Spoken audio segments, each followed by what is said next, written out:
اللہ کے رسول صلی اللہ علیہ وسلم کی زندگی کو اسوہ حسنہ، اسوہ کاملہ بنانا پڑے گا، تب تک پاکیزہ معاشرہ قائم نہیں ہوگا۔ یہی فرمایا حدیث میں اللہ کے رسول صلی اللہ علیہ وسلم کہ کیا ہے اصل بیس؟ اصل بیس خلافت ہے۔ خلافت ہو تو مسلمان کامیاب ہو جائیں گے؟ نہیں میرے بھائیوں، بلکہ جو ہے خلافت نہیں ہے، اصل چیز قرآن اور سنت کی طرف پہلے لوٹ کر کے آنا ہے ان کو۔ ایک اللہ کی طرف اپنی خواہشات، نفسانی خواہشات کو دبانا پڑے گا، اپنے یہ عقلی افکار کو، اپنے عقلی نظریات کو شریعت کے تابع بنانا پڑے گا، دلیلوں کے تابع بنانا پڑے گا۔ تب تک جو ہے قائم نہیں ہوگی، پاکیزہ معاشرہ نہیں بنے گا۔ آج کے دور میں اللہ کے رسول صلی اللہ علیہ وسلم کی پیشن گوئی کے تحت ناممکن ہے۔ حدیث میں اللہ کے رسول صلی اللہ علیہ وسلم نے کہہ دیا کہ اس کے بعد ملوکت قائم ہوگی، بادشاہت قائم ہوگی۔ اور ہاں، علم و بصیرت کو رہنما بنایا جائے، عدل و انصاف کا پرچم لہرایا جائے،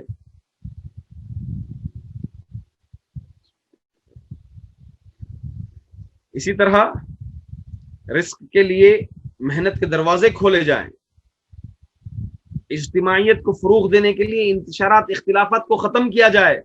کہاں اختلافات؟ کتنے اختلافات ہیں ہمارے میں، معلوم ہے؟ جماعتیں، فرقے کتنے فرقے آ گئے ہیں آج ہمارے پاس۔ اللہ کے رسول اس وقت پیشن گوئی کر دیے تھے کہ 72 فرقے ہوں گے، پھر فرقوں میں بھی ایک مسجد نہیں چلا سکتے ہم لوگ، اللہ اکبر، ایک مدرسہ نہیں چلا سکتے ہم لوگ آج۔ ایک مسجد چلانا ہے تو وہاں سیاست ہے، ایک جماعت نہیں چلا سکتے، ایک جمعیت نہیں چلا سکتے ہم لوگ۔ ایک جمعیت چلانے میں ہر ایک کو سیٹ کی ہوس لگی ہوئی ہے، ہر ایک سیٹ کا منتظر ہے، خواہش مند ہے، سیٹ مجھے مل جائے، صدارت کا پوسٹ مجھے مل جائے۔ ہر ایک میں بن جاؤں تو میں مال ہڑپ کروں گا، وہ بنے گا وہ مال ہڑپ کر کے ہضم ہو جائے گا، وہ آئے گا وہ ہڑپ کر کے ہضم ہو جائے گا۔ پورا کھیل تماشا بنا دیا ہے۔ خلافت کی بات کر رہے ہیں، اللہ اکبر۔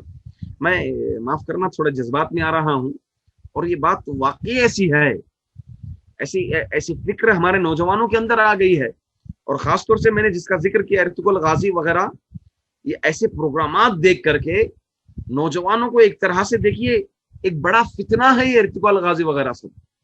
کیا خواتین کو دکھا کر کے، ایسی خواتین کو محبتیں، عشقیاں، ایسی چیزیں دکھا کر کے کیا تم اسلام کا دعویٰ، خلافت کا دعویٰ کر رہے ہو؟ اللہ اکبر۔ موسیقی سنا کر کے آپ بتا رہے ہیں کہ ہماری مسلمان اس طرح قائم ہوں گے، اسلامی حکومت، اسلامی ریاست اس طرح قائم ہوگی۔ اللہ اکبر، نعوذ باللہ من ذالک۔ سب سے پہلے ان چیزوں سے بچنے کی ضرورت ہے۔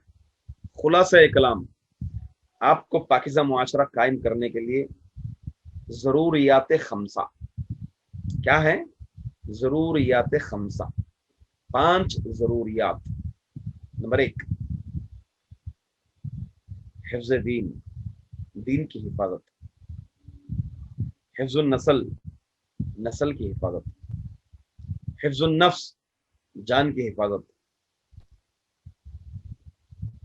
حفظ المال، مال کی حفاظت، حفظ العقل، عقل کی حفاظت۔ شریعت میں 5 چیزوں پر پوری شریعت مقاصد الشارع کہتے ہیں۔ ایک سبجیکٹ ہے، ایک سبجیکٹ، جس طرح فقہ ایک سبجیکٹ ہے، سیرت ایک سبجیکٹ ہے، تو فقہ کے اندر فقہ کی بھی کئی شقیں ہیں۔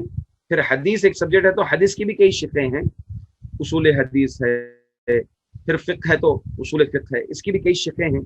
اس میں سے ایک سبجیکٹ ہے مقاصد الشارع۔ مقاصد الشارع، یہ 5 مقاصد، یہ 5 چیزیں اس میں خاص طور سے: حفظ الدین، حفظ العقل، حفظ المال، حفظ النفس، حفظ النسل۔ حفظ الدین، دین کی، حفظ العقل، عقل کی حفاظت، شراب نہ پیا جائے، شراب پینے سے عقل کھوکھلی ہو جاتی ہے۔ اسی طرح حفظ المال، کوئی آدمی کسی کا مال چوری نہیں کرے گا، وعدہ خلافی نہیں کرے گا، سچی تجارت کرے گا، امانت تجارت کرے گا۔